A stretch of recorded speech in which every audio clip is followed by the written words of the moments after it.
అదరగొట్టే కారం రంగు రుచి ఆచి కారం పొడి.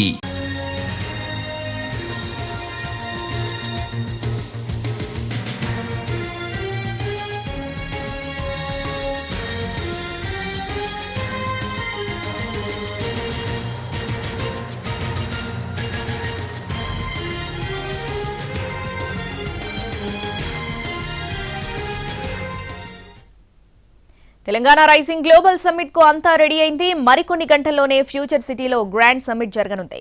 తనను తాను ఆవిష్కరించుకోవడం కోసం తెలంగాణ రెడీగా ఉంది. విజన్ 2047 డాక్యుమెంట్ కు పునాదులు పడబోతున్నాయి.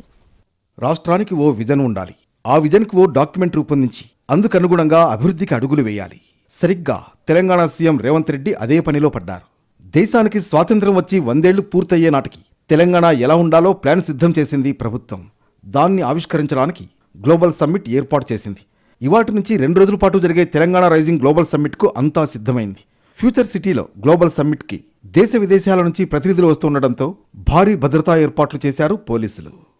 ఇవాళ మధ్యాహ్నం 1 గంటకు సీఎం రేవంత్ రెడ్డి ఫ్యూచర్ సిటీలోని గ్లోబల్ సమ్మిట్ వేదిక దగ్గరకు చేరుకుంటారు. 2 గంటలకు గవర్నర్ జిష్ణుదేవ్ వర్మ గ్లోబల్ సమ్మిట్ను ప్రారంభిస్తారు.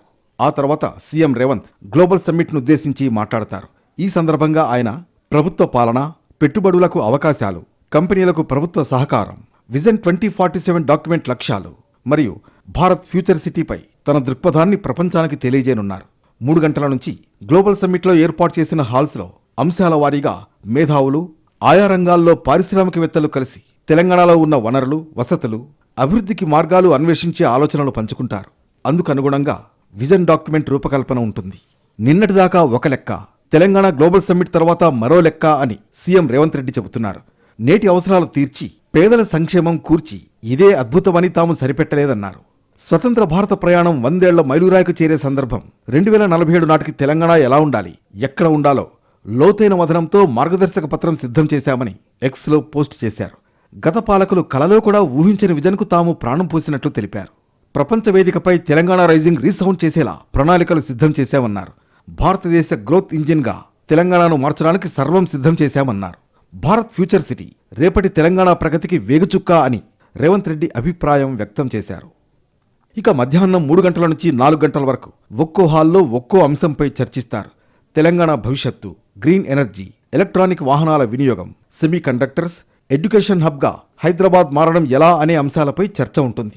సాయంత్రం 4 గంటల 15 నిమిషాల నుంచి సాయంత్రం 5 గంటల 15 నిమిషాల వరకు తెలంగాణ రైజింగ్లో ఏరోస్పేస్, రక్షణ రంగాల్లో ముందడుగు వేయడం ఎలా, అందరికీ ఆరోగ్య సంరక్షణ అనే అంశం మీద చర్చ ఉంటుంది. సాయంత్రం 5:30 నుంచి 6:30 గంటల వరకు ఆసియా పులులు, గిగ్ ఎకానమీ, వ్యవసాయ రంగం, మహిళా సాధికారత లాంటి అంశాలపై చర్చ ఉంటుంది. మొదటి రోజు ఈ అంశాలపై వచ్చిన మెరుగైన ఆలోచనలు తీసుకుని ప్రభుత్వ విజన్ డాక్యుమెంట్లో పొందుపరుస్తారు. గ్లోబల్ సమ్మిట్కు పారిశ్రామికవేత్తలు, సినిమా, క్రీడా రంగాల ప్రముఖులు, విదేశీ ప్రతినిధులు హాజరు కానున్నారు. దాదాపుగా 4800 మందికి ఆహ్వానాలు పంపింది ప్రభుత్వం. ఇప్పటికే 600 మందికి పైగా జాతీయ, అంతర్జాతీయ ప్రతినిధులు రావడం కన్ఫర్మ్ అయింది. మొత్తం 2,500 మందికి పైగా అతిథులు హాజరవుతారని అంచనా. సమ్మిట్ 2 రోజుల్లో 27కు పైగా సెషన్లు జరగనున్నాయి.